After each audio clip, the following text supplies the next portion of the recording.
जब भी कोई आप अपनी मनपसंद रेसिपी देखते हैं, जैसे कि कोई तरह की मिठाई हुई या फिर कोई कुल्फ़ी, आइसक्रीम या फिर कोई केक रेसिपी, तो उसमें पड़ता है कंडेंस मिल्क। और आपको अपने दिल को मारना पड़ता है कि चलो कंडेंस मिल्क तो है नहीं, अभी रेसिपी नहीं बनाते हैं। तो ऐसा बिल्कुल नहीं है। आज हम लोग बनाएंगे कंडेंस मिल्क।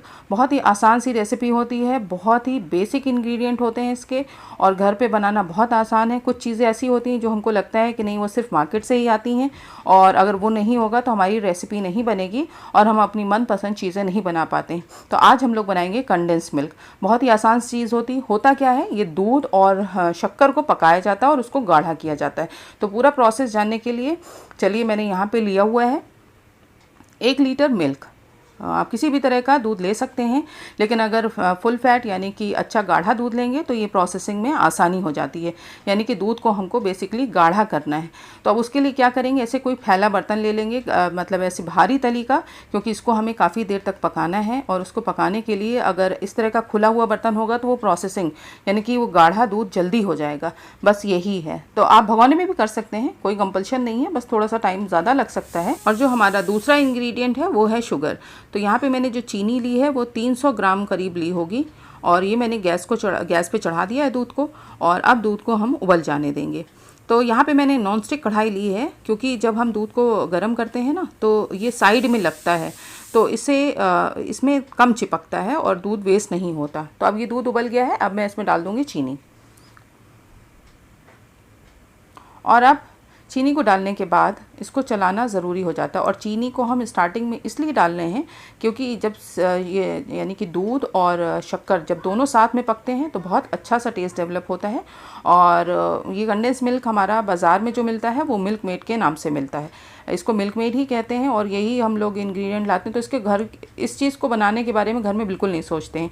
तो ये सिर्फ होता क्या है, शक्कर और दूध, जिसको कि हम गाढ़ा करते हैं। यानी कि जिस तरह से हलवाई लोग को आपने देखा होगा, वो इसी तरह से बैठ के कढ़ाई में चलाते रहते हैं, दूध को गाढ़ा करते रहते हैं। बस वही प्रोसेसिंग है और कुछ नहीं है। और साइड में ये जो लगता जा रहा है इसको ज़रूर छुड़ाते जाएं, नहीं तो क्या होगा, अगर आप साइड में नहीं चलाएंगे तो ये मतलब बीच में एकदम साइड में मोटी लेयर जम जाएगी और दूध वेस्ट हो जाएगा।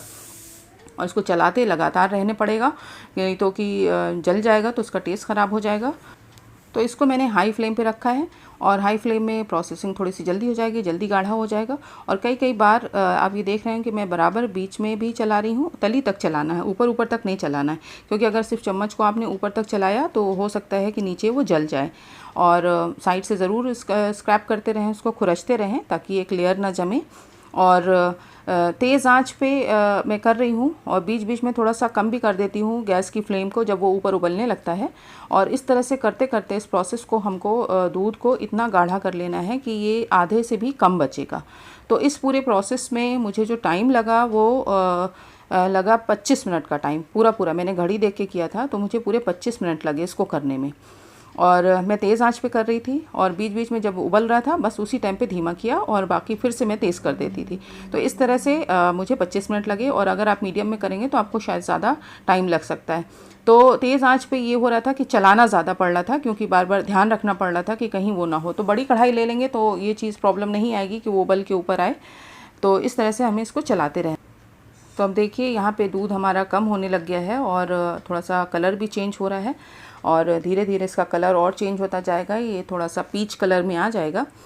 और देखा आपने कितने बेसिक इंग्रेडिएंट हैं जो कि हमारा दूध और शक्कर जो हर घर में मौजूद होती है, और इसको बना के हम फ्रिज में रख लेंगे तो ये काफ़ी टाइम तक काम आए। तो अब करीब मुझे 15 मिनट हो गए हैं चलाते हुए। आप देख सकते हैं कि इसकी थिकनेस और इसमें प्यारा सा कलर भी आने लग गया है, और मैं साइड में बराबर खुरचती जा रही हूँ। तो खुरचना ज़रूरी है, साइड में चलाना बहुत ज़रूरी है, और कढ़ाई को भी या जो भी बर्तन है उसके तले तक चलाना ज़रूरी है, नहीं तो एक बार अगर दूध में ज़रा से भी जलने की महक आ गई तो वो ख़राब हो सकता है। शुरुआत में तो आपको लगेगा कि अरे ये बड़ा मुश्किल सा काम है, लेकिन हो जाता है ये, और धीरे धीरे इसका कलर चेंज होता है। तो ये देखिए अब हल्का वो हुआ है पिस्ता रंग, और अब ये बिल्कुल अपने कलर में आने लग गया है। यहाँ पे काफ़ी गाढ़ा हो गया है, और अब मैंने आंच धीमी कर दी है, क्योंकि फिर एकदम से तेज़ में ठीक नहीं लग रहा था मुझे इस टाइम पे, तो बीच बीच में थोड़ा सा धीमा करती जा रही थी। और ताकि ज़्यादा जले ना, और इस तरह से तो चलाने बराबर रहें। तो इसमें ध्यान रखने वाली चीज़ें जो हैं कि हमें बिल्कुल इसको चलाते रहना है, छोड़ना नहीं है, क्योंकि छोड़ने वाली चीज़ नहीं है, इसमें चीनी पड़ी होती है और ये जल गया तो फिर गया हाथ से। और साइड में भी खुरचते रहना होता है, क्योंकि साइड में काफ़ी सारा दूध वेस्ट हो जाता है और उसमें लम्प्स भी पड़ जाते हैं, तो वो हमको नहीं करना है। और यहाँ पे मैंने गैस को फिर से तेज़ तो यहाँ पे इसको चेक करने के लिए हम इसको थोड़ा सा उंगली में लगा के चेक करेंगे। अगर आपको ये चिपचिपा लग रहा है तो इसका मतलब ये हमारा कंडेंस मिल्क तैयार है। और अगर नहीं चिपचिपापन फील हो रहा है तो अभी आपको थोड़ा सा और पकाने की ज़रूरत है। तो आधे से भी कम बचता है, यानी कि 1/4 बचा होगा करीब, उससे थोड़ा सा ज़्यादा ही है। और उसमें डाल देंगे अब हम थोड़ा सा वनीला एसेंस, और वनीला एसेंस डाल के मिला देंगे। ये ऑप्शनल है, आप चाहें तो डालें, नहीं तो ना डालें। और इसमें डाल रहे हैं ये खाने वाला सोडा 1/4 टीस्पून, और सोडा डाल के फिर हम गैस को बंद कर देंगे बस। और इसके बाद सोडा डालते ही हम इसको चलाते रहेंगे बिल्कुल नॉन स्टॉप, थोड़ी देर चलाना है, ताकि इसका ये इसको डालते ही इसमें बबल्स बनेंगे, बिल्कुल झाग सा बनेगा, तो उसमें परेशान ना हो। ये होता है सोडा डालने के बाद किसी भी चीज़ में थोड़ा सा झाग निकलता है। और बस ये थोड़ी देर में अपने आप सेटल हो जाएगा। इसके जो जितने भी बबल्स बने हैं वो सब नीचे बैठ जाएंगे, और इसको डालते ही इसमें स्मूथ कंसिस्टेंसी आ जाएगी, बिल्कुल बाज़ार जैसी, जैसे बाज़ार का कंडेंस मिल्क होता है बिल्कुल वैसे ही हो जाएगा। बस इतना ही इसका काम है। इसको तो सोडा डालने से जो हमारा कंडेंस मिल्क है ये काफ़ी थिक हो जाता है और क्रीमी हो जाता है।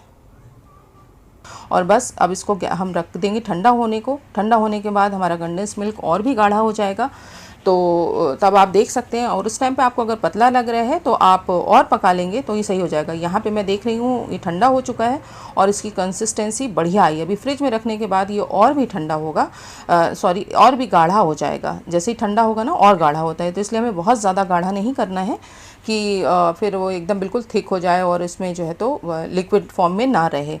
बस इसको आप स्टोर कर लें, किसी भी छोटे बॉल में डाल के, जिसमें भी रख के फ्रिज में स्टोर कर सकते हैं, और अपनी मनपसंद रेसिपी बनाई। ये हमारा कंडेंस मिल्क तैयार है, बहुत ही क्रीमी, बिल्कुल बाज़ार जैसा और बहुत ही easily.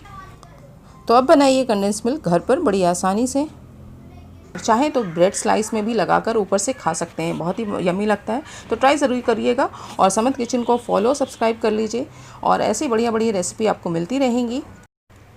Keep watching. Thank you.